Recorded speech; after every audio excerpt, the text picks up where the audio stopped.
Hi friends, welcome to my channel Telangana అమ్మాయి వంటలు. ఈరోజు నేను టమాటా నిల్వ పచ్చడిని ప్రిపేర్ చేయబోతున్నాను. ఎప్పుడు చేసిన ఒకేలాంటి టేస్ట్తో రావాలి అంటే ఎలా ప్రిపేర్ చేయాలో చూసేద్దామండి. ఈ పచ్చడి దోశల్లోకి, ఇడ్లీలోకి, రైస్లోకి చాలా బాగుంటుంది. ముందుగా మనం స్టవ్ పైన కడాయి పెట్టుకొని, కడాయి వేడైన తర్వాత అందులోకి 2 టేబుల్ స్పూన్ల ఆవాలు, 1/2 టేబుల్ స్పూన్ మెంతులు, 1 టేబుల్ స్పూన్ జీలకర్రని వేసుకొని లో ఫ్లేమ్లోనే దోరగా అయ్యేంత వరకు రోస్ట్ చేసుకోవాలండి. ఇలా దోరగా అయిన తర్వాత ఒక ప్లేట్లో తీసి పక్కన పెట్టుకుందాము. ఇప్పుడు శుభ్రంగా కడిగేసిన 1 కేజీ టమాటాలని తడి లేకుండా ఆరిపోయిన తర్వాత సన్న ముక్కలుగా కట్ చేసుకొని వేసుకోవాలి.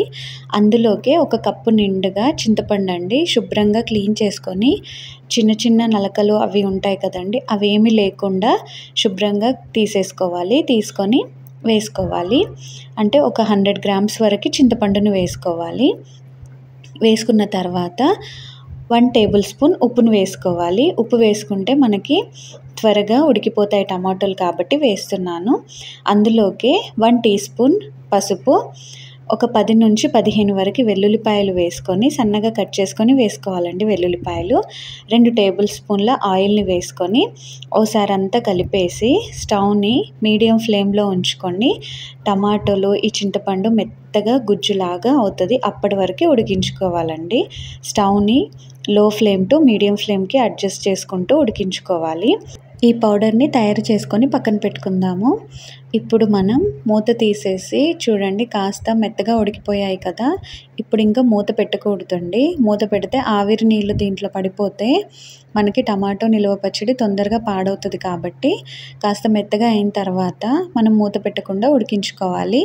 ఇలా సాఫ్ట్గా ఉడికిన తర్వాత స్టవ్ ఆపేసి పూర్తిగా చల్లారనివ్వాలి. ఇలా పూర్తిగా చల్లారిన తర్వాత ఇందులోకి 1 కప్పు నిండుగా చిల్లీ పౌడర్ని వేసుకోవాలండి.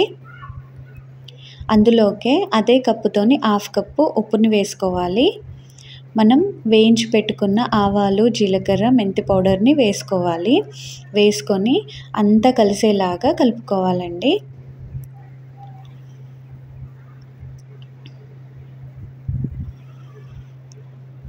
ఇలా అంతా కలిసిన తర్వాత ఇప్పుడు మనం తాలింపును పెట్టుకుందాము.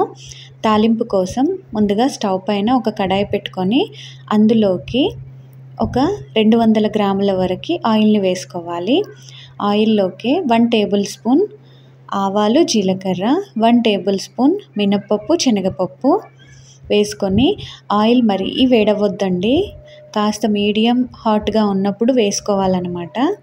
అందులోకే ఒక 20 వరకు వెల్లుల్లిపాయలు, 4 రెబ్బల కరివేపాకు, ఒక 5-6 ఎండుమిరపకాయలు, కొద్దిగా ఇంగువని వేసుకొని స్టవ్ని మీడియం ఫ్లేమ్లోనే ఉంచుకొని దోరగా అయ్యేంత వరకు తాలింపుని మనం ఫ్రై చేసుకోవాలి.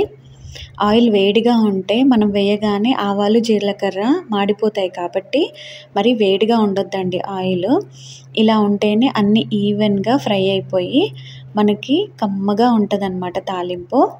ఇప్పుడు ఈ తాలింపు కూడా పూర్తిగా చల్లారాలండి. చల్లారిన తర్వాత మాత్రమే మనం ఈ పచ్చడిలో కలుపుకోవాలి. ఇలా అంతా కలుపుకున్న తర్వాత ఒక 2 గంటల పాటు పూర్తిగా చల్లారనివ్వాలండి. పూర్తిగా చల్లారిన తర్వాత మాత్రమే మనం జార్లో వేసి తీసిపెట్టుకోవాలి. తీసిపెట్టుకుంటే ఈ పచ్చడి 6 నెలల వరకు పాడవదండి, చాలా రుచిగా ఉంటుంది. ఈ పచ్చడితోని టిఫిన్స్ కానీ, రైస్ వేడివేడి అన్నంలో నెయ్యి వేసుకొని పచ్చడి వేసుకొని తింటే సూపర్గా ఉంటుందండి. తప్పకుండా మీరు ట్రై చేయండి. ట్రై చేసి మీకు ఎలా కుదిరిందో నాకు కామెంట్ సెక్షన్లో తెలియచేయండి. ఈ వీడియో నచ్చితే లైక్ చేసి మీ ఫ్రెండ్స్, ఫ్యామిలీ మెంబర్స్కి షేర్ చేయండి. మరిన్ని ఇంట్రెస్టింగ్ రెసిపీస్ కోసం నా ఛానల్ని తప్పకుండా సబ్స్క్రైబ్ చేయండి. Thank you.